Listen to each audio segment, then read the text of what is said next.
So ఇప్పుడు నేను నా పేషెంట్కి చెప్పే డైట్ ఏదైతే డైట్ చెప్తానో దేనివల్ల పేషెంట్స్ ఇంప్రూవ్ అవుతున్నారో అది మీ అందరికి చెప్తాను. ఓకే, సో ఇది ఎందుకంటే చాలా మంది ఫేస్బుక్, ఇన్స్టాగ్రామ్, యూట్యూబ్ చూసి వస్తున్నారు. చాలా మంది రాలేకపోతున్నారు, మెసేజ్ చేస్తున్నారు, నాకు ఫోన్ చేస్తున్నారు, ఆ డైట్ అదేంటి అనేది నాకు అడుగుతున్నారు. సో వాళ్ళకి తెలియాలని, ఇక్కడ రాలేని వాళ్ళకి ఒక ఐడియా రావాలి కాబట్టి నేను ఈ మెసేజ్ మీ అందరికి ఇస్తున్నాను. ఒకటి నేను అందరికి సజెస్ట్ చేసే డైట్ పేరు కార్నివోర్ డైట్. కార్నివోర్. ఓకే, ఈ డైట్ కొత్తగా నేను కనుగొన్నది కాదు. సో ఇది doctor Shawn Baker, doctor Anthony Shetty, doctor Paul Saladino, doctor Ken Berry, doctor Kiltz, doctor Philip Ovadia అనే కార్డియాలజిస్ట్, సో యుఎస్ డాక్టర్స్ వీళ్ళు, వాళ్ళ ద్వారా నేను తెలుసుకున్నా. సో ఫస్ట్ అది నేను నా మీద, నా కుటుంబ సభ్యుల మీద ట్రై చేసిన 3 సంవత్సరాలు. Amazing results. అన్ని రోగాలు, మా ఫ్యామిలీ ఉన్న రోగాలన్నీ పోయినాయి. స్వయంగా నేను 95 kgs ఉండే, ఇప్పుడు నేను 72 kgs. నాకు బీపీ, షుగర్ అన్నీ పోయినాయి. సో నా ఫ్యామిలీకి చేసిన తర్వాత నేను నా పేషెంట్స్ మీద ట్రై చేసిన. సో నాకు ఫాలో అప్ ఎవరైనా పేషెంట్స్ ఉన్నారు ఇక్కడ? డైట్ చేసిన వాళ్ళు ఉన్నారా? సో చేసిన వాళ్ళకి ఉన్నారు. సో వాళ్ళకి తెలుసు. సో ఆ డైట్ చేసిన తర్వాత నేను నోటీస్ చేసింది ఏంటంటే నరాల ప్రాబ్లమ్స్ ఆల్మోస్ట్ 80-90% సాల్వ్ అయిపోయింది. షుగర్ ఉన్న వాళ్ళకి నేను మెడిసిన్ బంద్ చేసినా కూడా షుగర్ పెరగదు. బీపీ ఉన్న వాళ్ళకి 75%, 80% బీపీ మెడిసిన్స్ బంద్ అయినాయి. స్ట్రెస్, యాంగ్జైటీ, పానిక్ అటాక్స్ వాళ్ళకి ఆ అటాక్స్ అన్ని స్టాప్ అయిపోయినాయి, గోళీలు వాడకపోయినా కూడా. తర్వాత ఆటో ఇమ్యూన్ డిజార్డర్స్ ఉంటాయి.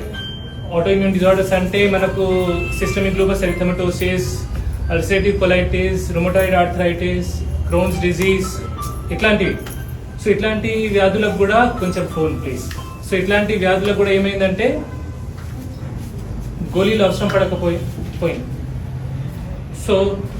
సో చెప్తాను మీకు ఇది డైట్ అనేది ఏంటంటే, సో నేను కొంచెం మోడిఫై చేసిందంటే అది అమెరికాలో వాళ్ళు తెలుసుకున్నారు. అమెరికా తిండి లెక్క మనం తినలేము కాబట్టి కొంచెం మన స్టైల్లో కొంచెం చెప్తాను మీకు. ఫస్ట్ రోజు ఒక 3-4 లీటర్ నీళ్ళు తాగాల. 1. 2 నెయ్యి వాడాలా. నెయ్యితోనే వంట వండుకోవాలా. నెయ్యిలో ఏం తినాలా? రోజు పొద్దున మేకకాల సూప్, పాయ సూప్, బోన్ సూప్ అంటారు కదా, అవి తాగాలి. కొన్నిసార్లు దొరకకపోతే కోడిగుడ్డు అట్లాంటివి కూడా తినొచ్చు. మధ్యాహ్నం పూట మటన్ తినాలి. నెయ్యిలో వండిన మటన్ ఫ్రై చేసుకొని మంచిగా, మటన్ ముక్కలే, ఎంత అంటే కడుపు నిండా. ఓకే, మటన్ పైసలు ప్రాబ్లం ఉంది అట్లున్న వాళ్ళు బీఫ్ కూడా తినొచ్చు. రాత్రి పూట గుడ్లు, కోడిగుడ్లు ఉడకబెట్టింది, లేదంటే నెయ్యిలో ఆమ్లెట్ వేసింది, ఎంత అంటే కడుపు నిండా. నీలం తీసేయద్దు, నీలంతో పాటు తినాల. వారానికి ఒకసారి ఆర్గన్ మీట్, లివర్ అన్న అట్లాంటి కొంచెం తినాలి. ఎంత 100 గ్రాముల నుంచి 250 గ్రాముల వరకు బాడీ వెయిట్ ప్రకారం ఇంతే తినాల్సింది.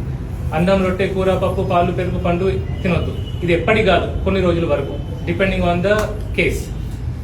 సో దీంతో పాటు నేనేం చేస్తా అంటే, ఆల్రెడీ పేషెంట్ వాడుతున్న మందులు, అనవసర మందులన్నీ బంద్ పెడతా. ఎందుకంటే కొన్ని గోళీల వల్ల కూడా పేషెంట్ మంచిగా కాడు. సో గోళీలు బంద్ పెడతా. నా సైడ్ నుంచి 1-2 గోళీలు యాడ్ చేసి ఇస్తాను నేను, అంతే. సైడ్ ఎఫెక్ట్స్ కొందరికి ఏమైతే అంటే, ఫ్యాట్ అనేది తక్కువ ఉంటే మోషన్ సరిగ్గా రాదు, మోషన్ టైట్ అవుతుంది. ఉప్పు తక్కువ అయితే కండరాల్లో నొప్పులు వస్తాయి, అంతే. సో ఇది నేను ఎవరిని తినమని అంటలేను, ఎవరిని తినొద్దు అంటలేను. నేను పేషెంట్స్ లలో చూసిన బెనిఫిట్స్ ఇవి. ఇది డైట్. వెళ్ళేటప్పుడు ఏమైనా ఇష్యూ ఉంటే నా పర్సనల్ నెంబర్ ఇస్తా హెల్ప్ చేయడానికి. 1 hour 11 to 12 మధ్యలో నాకు ఫోన్ చేసి ఏదైనా డౌట్ అడిగితే నేను హెల్ప్ చేస్తా. సో దీనికి సైంటిఫిక్ ఎవిడెన్స్ ఏమైనా నాకు చూపించమంటే నేను చూపించలేను. ఎందుకంటే ఈ డాక్టర్స్ పేర్లు ఏవైతే చెప్పాను నేను, వాళ్ళు ఆల్రెడీ స్టడీస్ చేస్తున్నారు, కొన్ని స్టడీస్ ఉన్నాయి. కానీ దీనిలో ఒక పెద్ద ప్రాబ్లం ఏంటంటే, నేను 20 సంవత్సరాల నుంచి ప్రొఫెషన్లో ఉన్నా. నేను MBBS, MD, DM కూడా నాకు పేషెంట్ వచ్చిండా, రోగం ఏంటి, దానికి ఏం టెస్టులు చేయాలి, ఏం మందులు వాడాలని ఉంటుంది. కానీ ఆ రోగం ఎందువల్ల వచ్చింది, ఏం తింటే వచ్చింది, ఏం తింటే రోగం పోతుంది నాకు ఎవరు చెప్పాలి.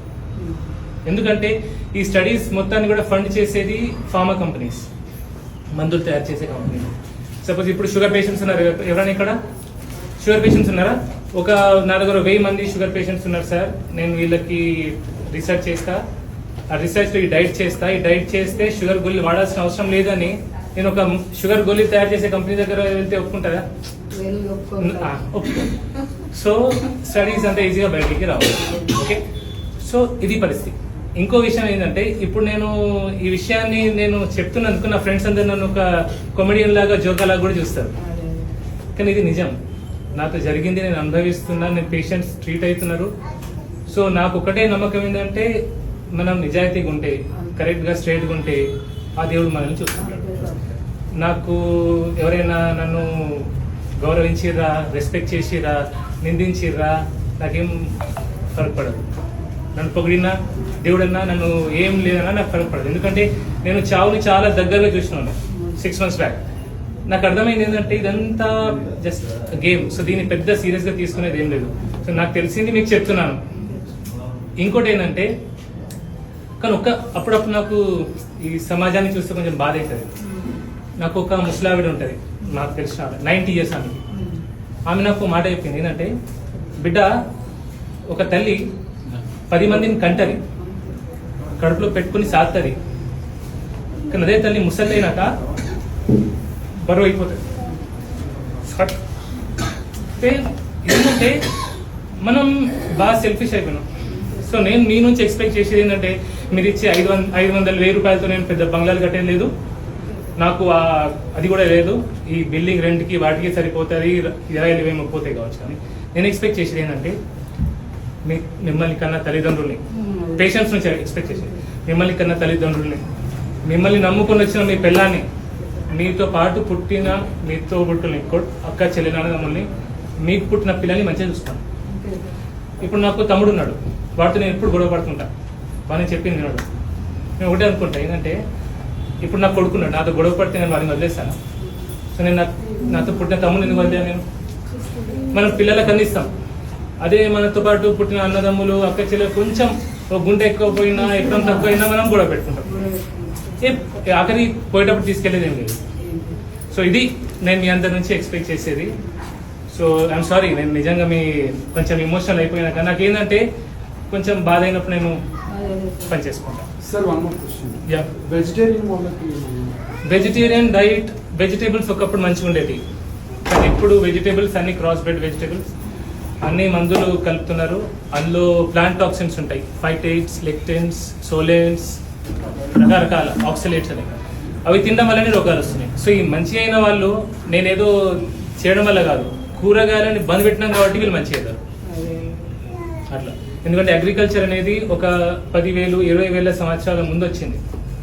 దాని ముందు అగ్రికల్చర్ లేదు, వ్యవసాయం లేదు. మనిషి ఏం తిన్నాడు? చంపిండు, జంతువుని చంపిండు, మాంసం తిన్నాడు, అంతే. సో చాలా లేట్ అయిపోయింది కావచ్చు, ఎండ కూడా ఉంది.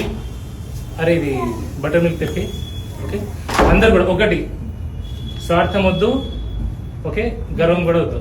ఎవరు ఏ లైన్లో వచ్చారో అదే లైన్లో వద్దాం, లోపలికి వద్దాం, గొడవ పడద్దు. ఇంకోటి, నాకంటే గొప్ప డాక్టర్స్ 2 ఉన్నారు, కరీంనగర్లో ఉన్నారు. నాకు ఎట్లంటే వాళ్ళకి నేను ఖాళీ చెప్పుతో సమానం, నాకు చదువు చెప్పిన వాళ్ళు. ఒకరు డాక్టర్ జాన్ ఇజ్రాయెల్ సార్, ప్రతిమా మెడికల్ కాలేజ్ ఉంటారు, జనరల్ ఫిజిషియన్.